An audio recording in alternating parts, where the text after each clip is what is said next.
Comment trouver la bonne affaire lorsqu'on souhaite investir dans l'immobilier? C'est une question qui se pose et ça tombe bien, on a la réponse dans cette vidéo. Je te dis donc à tout de suite.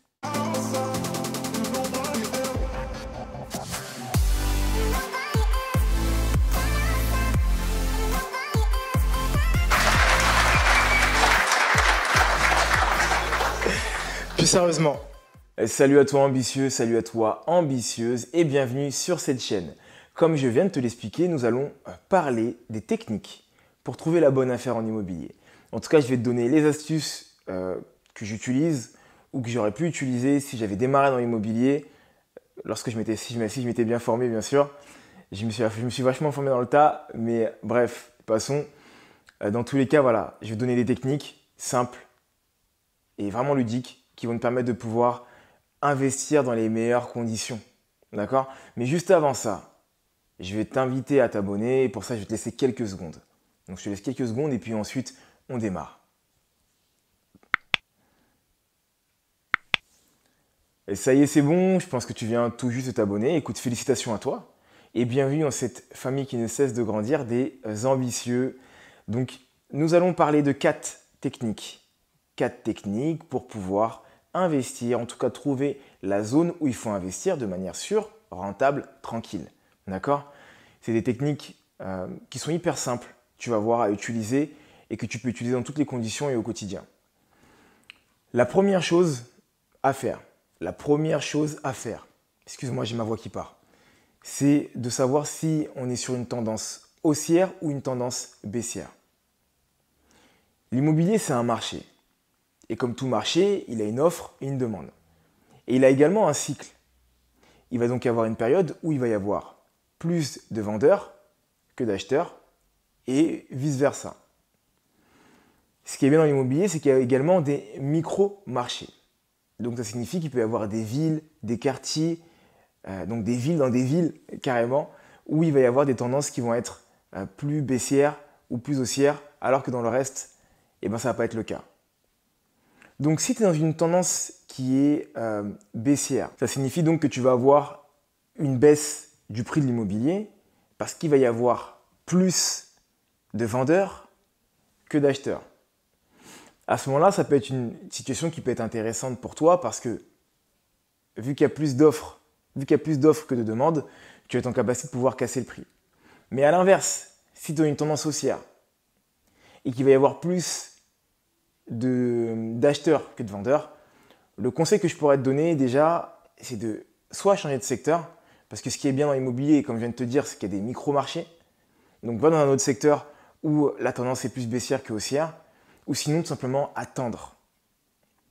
Parce que si tu achètes ton bien au plus haut de la vague, au plus haut de la montée de la tendance haussière, tu auras beaucoup de mal à être rentable, que ce soit pour de la revente ou que ce soit pour de la location, tout simplement. Et tu auras beaucoup de mal à rebondir en cas de besoin. Donc, premier conseil que je peux te donner, c'est celui-ci, connaître la tendance de ton secteur. Est-ce qu'on est dans une tendance haussière ou une tendance baissière, tout simplement. En numéro 2, j'ai envie de te dire, il va être intéressant de cibler un rayon, de cibler un secteur et ensuite un type de location. Pourquoi dans ce sens-là? Le rayon va te permettre de définir donc du coup un périmètre qui va te donner une zone d'action, une zone que tu vas pouvoir regarder parce que je t'en conjure, s'il te plaît, ne regarde pas sur toute la France. Au début, quand j'ai commencé, c'est un peu ce que j'ai fait et ça n'a pas du tout été intéressant du tout parce que tu imagines bien qu'il y a beaucoup trop d'annonces. Tu as tellement peur de louper la bonne affaire que tu te dis il va falloir que je regarde partout. Non, c'est pas vrai, l'affaire se crée et elle tombe pas comme ça du ciel, c'est pas possible. D'accord? En tout cas, ça arrive très peu de fois. Donc, le fait d'établir un rayon va te permettre déjà d'être plus efficient.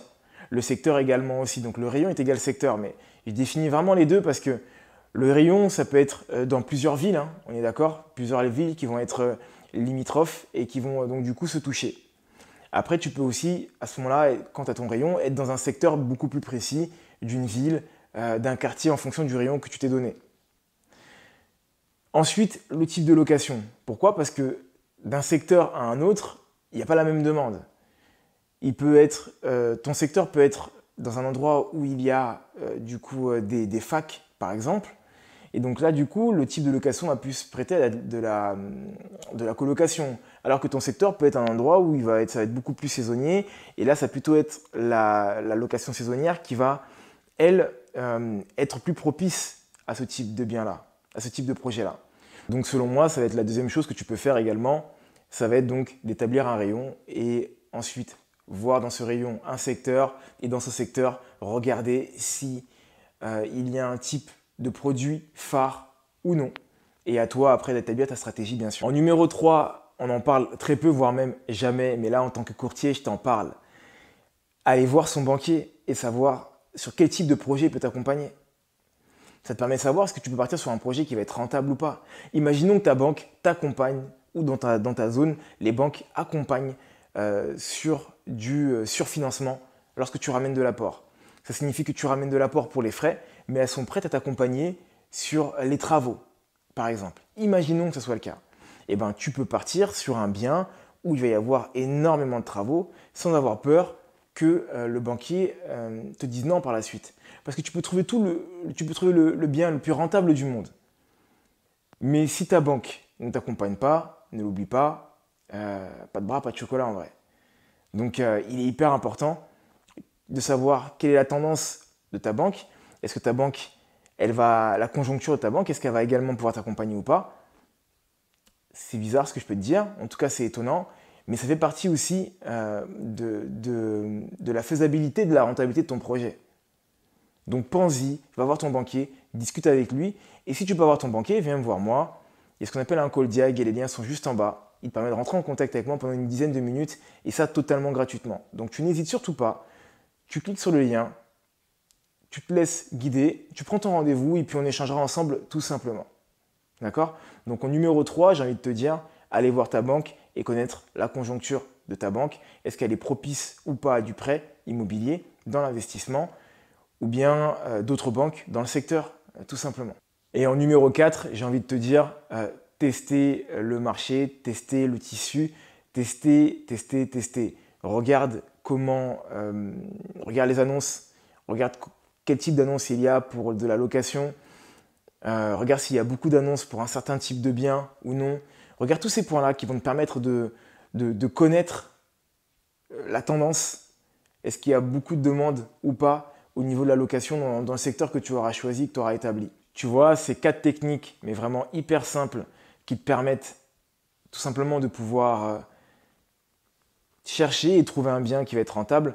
Alors oui, bien sûr, on pourrait également parler des travaux, mais on en a déjà parlé à plusieurs reprises, donc je ne vais pas trop parler de ça, mais effectivement, tu vas trouver un bien rentable aussi intéressant parce que tu vas pouvoir négocier le prix, parce que tu vas pouvoir trouver un bien avec des travaux, etc., etc. Mais il faut, selon moi, déjà trouver le secteur, savoir si la zone elle est propice à un type de location ou non. Est-ce qu'on est une tendance haussière ou baissière? Est-ce que mon banquier va également me suivre sur mon projet en fait?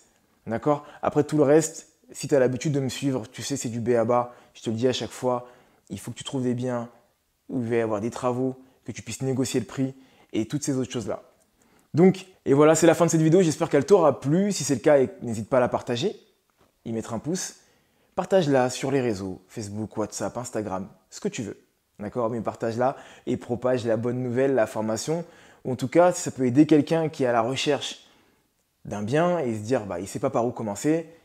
Si tu en connais un comme ça, si tu as un de tes proches qui regarde et qui recherche un bien et qui ne sait pas par où commencer, écoute, balance-lui cette vidéo, ça pourra sûrement l'aider à avoir un début d'idée. Entre-temps ambitieux, entre-temps ambitieuse, je te souhaite une excellente journée ou une excellente soirée en vrai, peu importe à quel moment tu regardes cette vidéo. Tout ce que je peux te dire, c'est tout simplement de continuer à croire en toi et à te former. Bye.